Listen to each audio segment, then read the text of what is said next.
ఒక గోదావరి మనసులో మాట.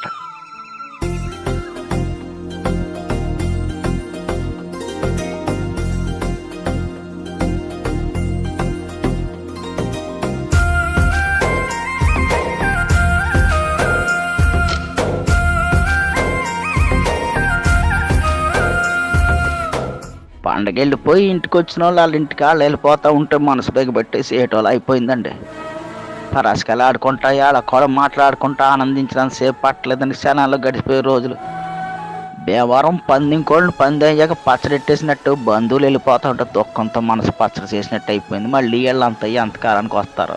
తాపేశ్వరం, పూతరేకులు, పెద్దాపురం, పాలకోవ, ఏలూరు, పెరుగు చెట్టు, కాడట్టుకొచ్చిన జున్ను పాలతో తీయడి జున్ను అన్ని కబుర్లు పెట్టుకుని తిన్నప్పుడున్న మజా ఒక్కసారిగా పోయి సంబరం గాలిలోకి ఎగిరిపోయిందండి. కళ్ళకి మసకేసి చీకటి కమ్మినట్టు అయిపోయిందండి. ఇప్పుడిప్పుడే దిగుతున్న మామిడి పిందులతో మెంతి బదులు ఎడితే పిల్లలు ఎరగ తీసుకుంటా కంచాల మీద కలపడ్డారు. ఇవన్నీ రుచి కుదరడం వల్ల అనుకున్నాం, కానీ చుట్టాలతో వచ్చిన పిల్లలతో జత కట్టిన సరదా వాళ్ళని నిజం తెలియలేదండి. అదే పచ్చడి పుట్టెడితే బొడ్డోళ్ళు ఎవరికి కంచం వైపు రావట్లేదు. చాలా కాలం తర్వాత వచ్చిన ఆడబిడ్డలు కళ్ళ నీళ్ళు ఎట్టుకుంటూ ఇంటికి వెళ్ళేటప్పుడు కాళ్ళకి దండాలు ఎడతా ఉంటే లోపలికి ఎక్కేసినట్టు అనిపించిందండి. ఏం చేస్తామండి, ఎవరి సంసారాలు వాళ్ళవి. బరువు ఎక్కిన గుండుతో సెంగుని సెలవుడి కట్టి కాళ్ళకి పసుపు రాసి కొత్త బట్టలతో కట్టినాలంటే పంపుతూ ఉంటే మళ్ళీ అప్పగింతలప్పుడు వచ్చిన దుఃఖం పొగులు పొగులు వచ్చేస్తుందండి.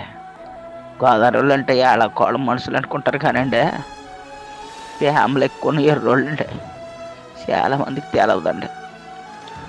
రైతులంతా ప్రపంచానికి బోబెట్టడానికి పొలం వైపు పోవడానికి సిద్ధమైపోతున్నారు. పాలోళ్ళు క్యాన్లు తోసుకుని రేపటి నుంచి పాలు వేయడానికి తయారైపోతున్నారు. కూరగాయలు అమ్మేటోళ్ళు పొద్దుగాలే వచ్చి ఆటో బళ్ళోళ్ళతో మాట్లాడుకుంటున్నారు. ప్రతి ఊళ్ళో జనం గుంపులు గుంపులుగా బస్ స్టాండింగ్లో, రైల్ స్టేషన్లో ఆకపడుతున్నారండి. చూస్తూ ఉండగానే అయిపోయిందండి పెద్ద పండుగ. వెళ్తా మా మానెళ్ళు మేనగోళ్ళు యాసంసలుగా వస్తామా అంటూ ఏడుతూ వెళ్ళిపోతుంటే గొంతులు ఏదో అడ్డన్నట్టు అయిపోయిందండి. ఆ పిల్లలు మొక్కలు చూస్తే జాలేస్తుందండి. హాయిగా ఆడుకుంటూ నవ్వుతూ తుళ్ళుతూ పండగ గడిపేశారు. రేపటి నుంచి మళ్ళీ మామూలే అనుకుంటాం కానండి, సంబరం ఒకేసారి ఇల్లులో వచ్చేస్తే అది పోయేటప్పుడు పుట్టిన దుఃఖం కూడా ఇస్తుందండి. క్షణంలో గోదావరి చూడాలంటే మీరు రాజమండ్రి వెళ్ళక్కలద్దండి. మనుషులు కళ్ళు చూస్తే చాలండి, ప్రతి మనుషులను 3 గోదావరి కనిపిస్తాయి. 2 కళ్ళు 2 పాయలు, మనసులో అక్కడ గోదావరి. ఎంత బాధ వచ్చినా తప్పదు కదండి. రోజులు గడాలంటే మళ్ళీ అందరూ ఎవరి పనిలో కళ్ళు వచ్చేయాలి.